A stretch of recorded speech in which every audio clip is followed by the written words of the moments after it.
The idea of having left some of his relatives has been haunting Hamad since he and his family arrived in Italy on board an Italian military plane last August. We have changed his name for his protection. Not a day passes without thinking of his two sisters who are still in Kabul, as they could not travel with the rest of the family. Only a limited number of places had been allocated by the Italian authorities. Since the Taliban took over the country, they have been hiding from the group, living in fear, locked inside their homes. I cannot stop thinking about them. We are really concerned. If they were men, we would feel much better about it. They would be able to leave Afghanistan. Not only are we worried about my two sisters because nobody looks after them, but also about women in general. They cannot work. All members of Ahmad's family are part of the Hazara Shiite minority that has long been persecuted by the Taliban and by the so-called Islamic State.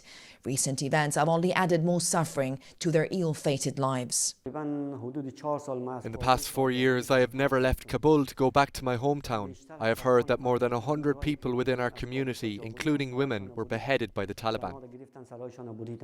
Hamad's mother is the one in the family who has been worrying the most. Since she started a new life in Europe, she hasn't been able to smile. I am happy to be here, but I keep thinking about them. There are women and nobody takes care of them. Whenever I talk to them, they tell me the situation looks bad and they feel constantly scared. No matter how difficult it has been having to adapt to a new country, relief comes from a new sense of freedom and safety. I think about my kids' future. Here they have the chance to study and have a future. Above all, it is much better to be here, especially from a security point of view. Our lives are not at risk. All 5 children have never lived under the Taliban. Suddenly, their dreams were shattered. And I don't have focus on my life, and I don't know what should I do.